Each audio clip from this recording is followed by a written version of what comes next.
Welcome to the Yeti food stage, the culinary stage here. Today we have an really awesome guest coming from New York City. One of my, really special spot.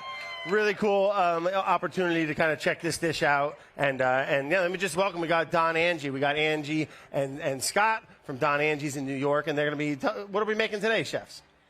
So we are making our signature dish from our restaurant, Don Angie. So Scott and I are husband and wife chef team. We have two restaurants now, actually. We have Don Angie, and then right next to it, we have a new restaurant called San Sabino in the West Village of New York City.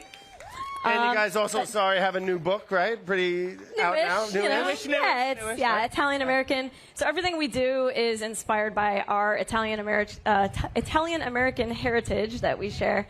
We kind of do like new modern twists on Italian-American cuisine. Are you guys both from New York area?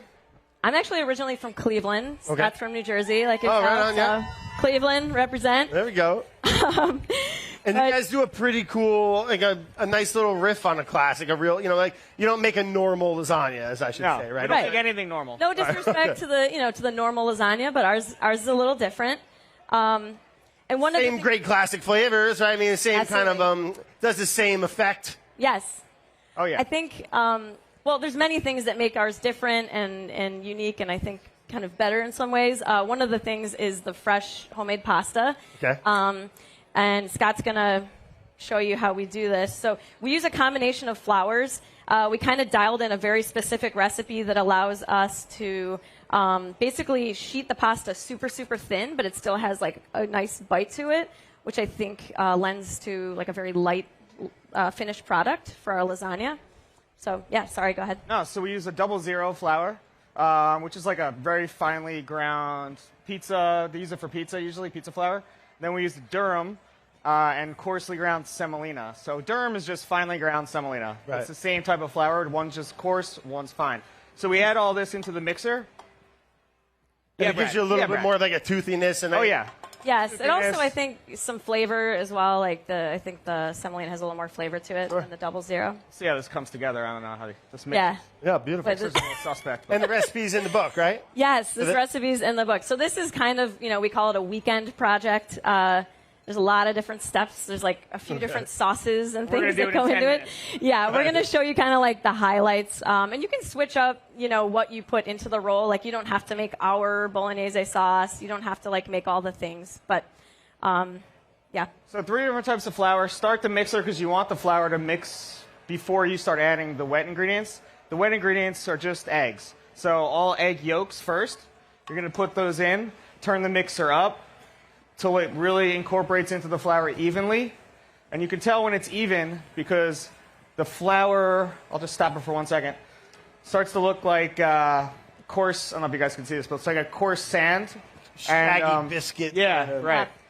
So that's, at that point, you want to add, okay, hold on. This thing is a little, there we go. Could you do this by hand? Sure. Yeah, just like takes a little more time, but yeah, of course. And then we're going to do whole eggs.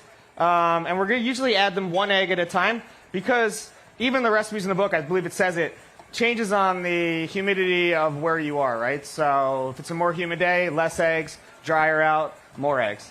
And we use a combination of the egg yolks and the whole eggs, again, like for the structure of the dough. The egg whites provide like a firmness and like rigidity to the dough, and the egg yolks provide moisture and like richness of flavor. So we kind of dialed out this perfect ratio, or what we believe is a perfect ratio for what we want.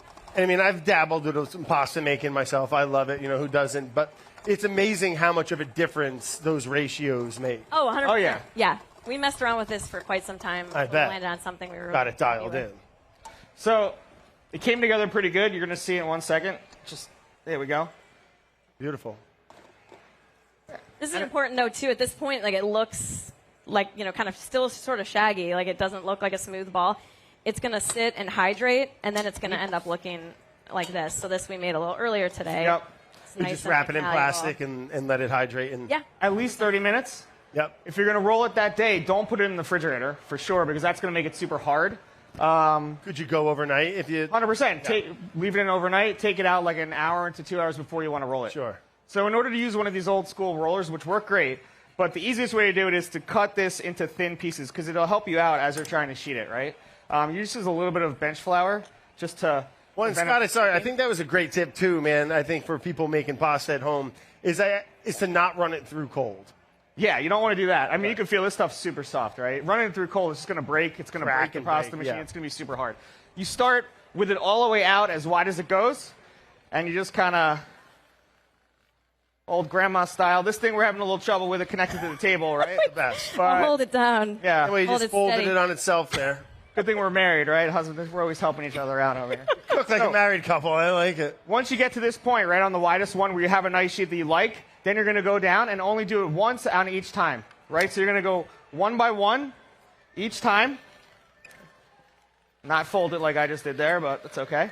And it's just going to get thinner. And you fold it on itself every time? No, I don't. You don't. Just you fold that it. once. You fold it the first time to get it to the nice shape that you want, and then you never fold it. You kind of just keep going down and sheet it through, and you can see. And you can take it as thin as you want. Awesome texture. Yeah, pretty nice, right? The idea is you want it to. I mean, this is probably good enough. The idea of what you want is you want it to be. Almost feel like leather, right? So it's like not sticky. It should never, ever be sticky, right? Easy to work with. Correct. So now to make the lasagna, this is the part, especially in the restaurant, that's very, very, takes a lot of time, is you have to blanch the pasta first. You can't just make the lasagna with raw dough. How come? Because it just won't cook. It'll be just mush out and be nothing. Yeah. So you need to blanch it for literally I don't even know, it's like 10 seconds in boiling salted water. It needs to be boiling water, and then you need to take it out and shock it in ice water. And what that does is it sets all the proteins in the dough, and it basically cooks it because it's so thin, and at that point you're ready to rock and roll. So we're just going to cut this a little piece, just show you the quick technique of blanching, and then we'll assemble the just lasagna. like you would broccoli rabe. You're hitting it in the ice in cold water after and just kind of locking it. That's 100% it. too. And there's also some seasoning behind it as well. So like we're adding salt into the boiling water as well as into the ice water. You may have noticed we don't put salt into our pasta dough recipe. That's because if you mix salt into the dough, it actually yields like a kind of like puffs. It yields like a sort of different texture in the final product. So that's Angie, you made a good point. So you salt the boiling water and salt the the ice water, because you don't just want to wash off all the seasoning once you shock it, right? So you'll never oversalt it, I promise you. Those little subtleties are the magic, though. And the boiling water, you want it to be. It should taste like, you ever go swimming in the ocean and you get some water and salt water in your mouth and like it's really salty? That's what you want it to taste like. You want it to be super salty, because the pasta really absorbs it and it's going to season the dough. Really. 3.5–4% salt. I don't even know the Is what most oceans I just do it till it tastes right, but yeah, grandma's probably. eyes, just like a little this, a little that.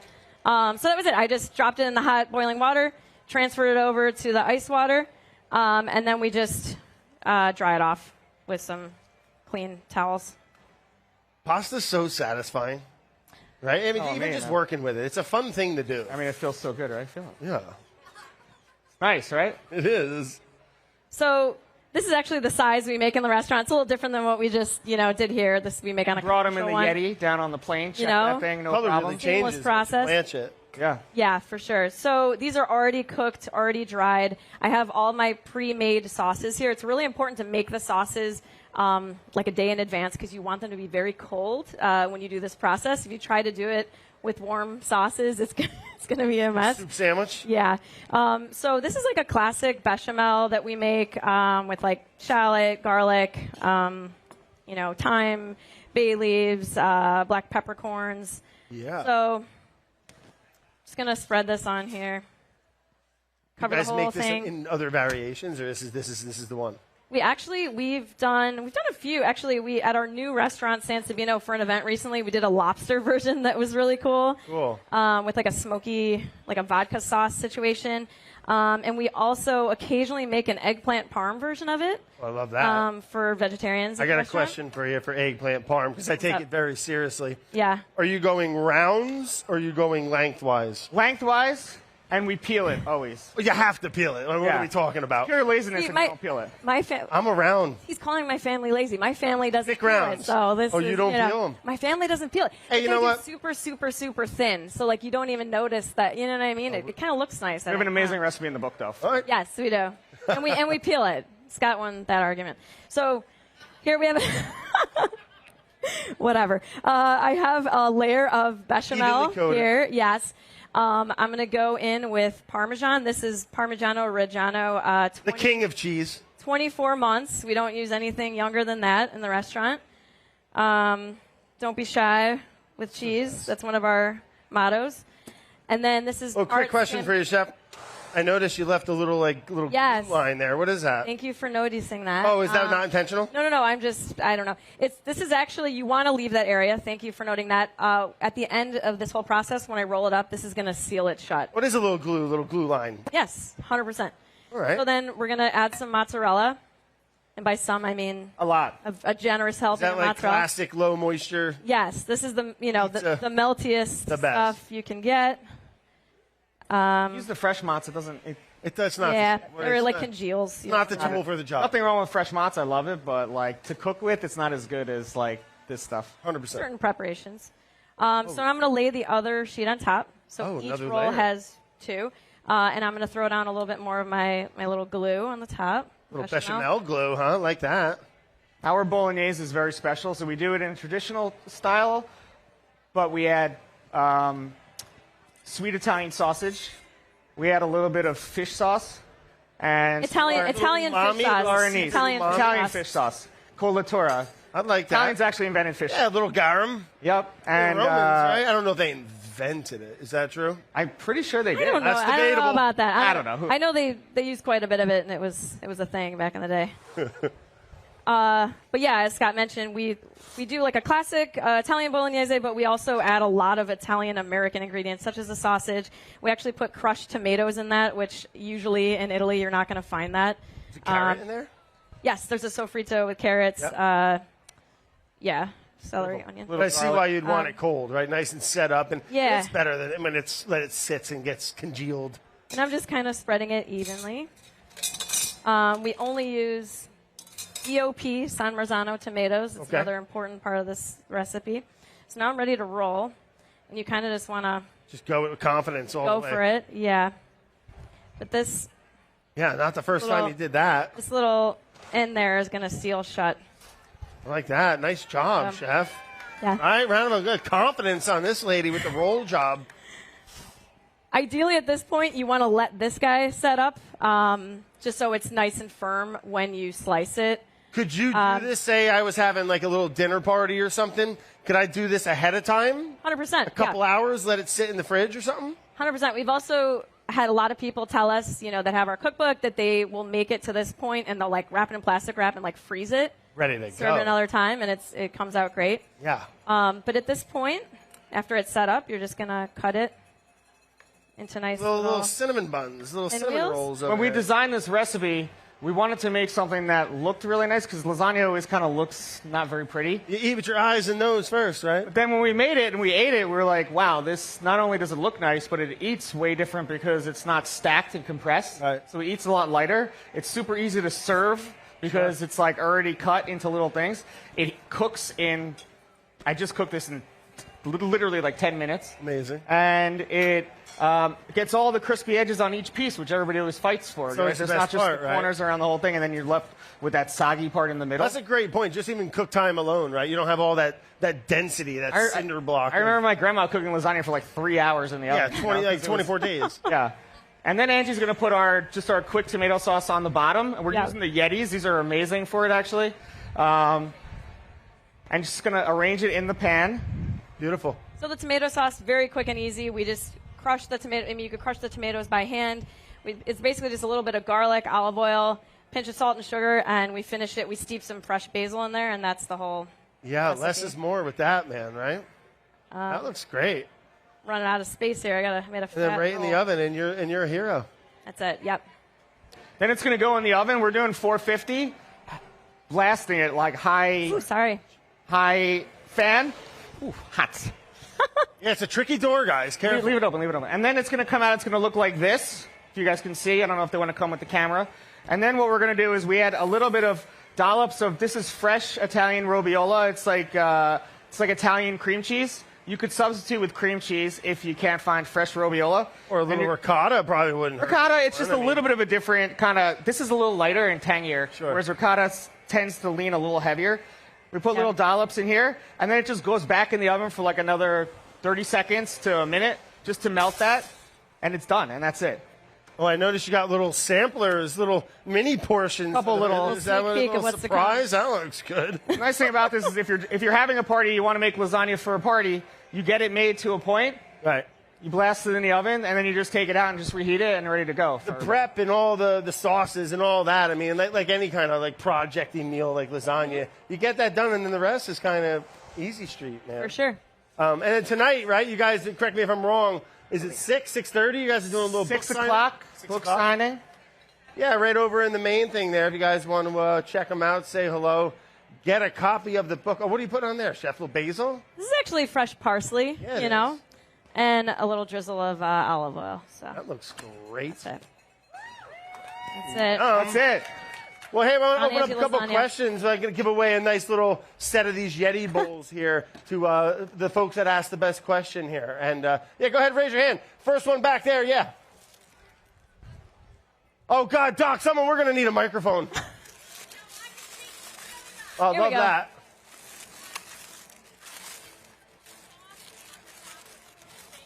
Oh, good question. Why didn't you put any sauce on top of the lasagna? On top, you know what? Forgive me. I don't think I gave like a really good instruction. I put it on the bottom. Yeah. Yeah. You put it on the top. For this one, so we intentionally left the top open because we want it to get a little bit crispy and brown on the top. You certainly could throw some sauce on there if you want to, but yeah. That's what's great about lasagna, right? I mean, you got the base. You can kind of do whatever you want with that, though. But Sure. Good Choose your own question. adventure. Yes, up front. Oh, all right. It's a tough question. Best way to what? A best thing to order? Yeah, I think the second most like popular item on the menu is we do this chrysanthemum salad. It's like a kind of like a riff on a Caesar salad with these really unique greens. They're like these light herbaceous chrysanthemum greens with like toasted sesame croutons. Yeah, Quick question. but there's a lot of great things. Favorite dessert At the restaurant. I think our most popular dessert. It's hard for me to choose one person, I know. but our most popular is we do a black cocoa tiramisu. It's like a love very that. textural, kind of like intense version of a tiramisu. We do like a dense black cocoa cake on the bottom, marsala caramel on top of that, espresso soaked ladyfingers that we make in house. We do a crispy feuilletine on top of there for some texture, and then yeah, like a traditional tiramisu cream on top, and more black cocoa. Beautiful. Good question. Last one right here. Hi.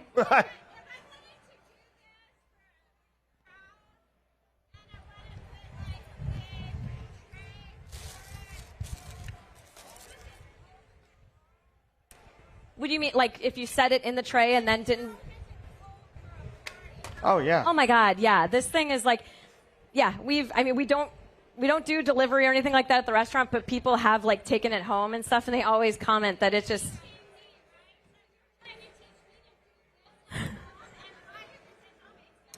Yes. Oh, 100%. 1,000% guaranteed. 1,000,000%. Yes. Get all your money back. Yeah. You can also pre-make the whole roll and freeze it Yeah. as a roll, and then just take it out as you want and slice it and stuff. It works. Yes. It works really It's good. very I mean, we brought it here wrapped up on the Yeti on the plane. Came out perfect. This thing is indestructible. We've taken it to LA, everywhere. Yes, last question.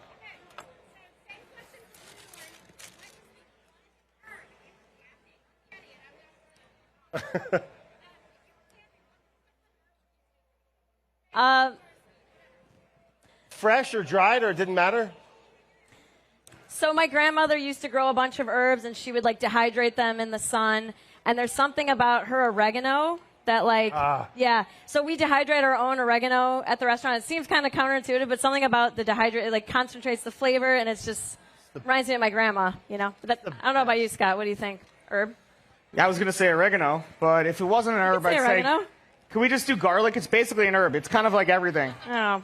Oregano's a good one, easy to grow, and I grow a ton of it. And you're Yeah. right, when you dry it, it's special, man. You end up using it in all kinds of things. Okay. Great question, yeah. As far as giving away for a bowl, I know we got some samples coming up, but I think up front here, that was a great question. Yeah, come get your gift, man. Winner, winner. Awesome. Yeah, we got some more demos coming up with the rest of the night, guys. We're just going to give us about 10 minutes or so. We're going to turn over. We got another chef coming, and we're going to hand out a couple samples here. And thanks for hanging out, guys. And like I said, go get a drink or something, and we'll see you guys in a few minutes.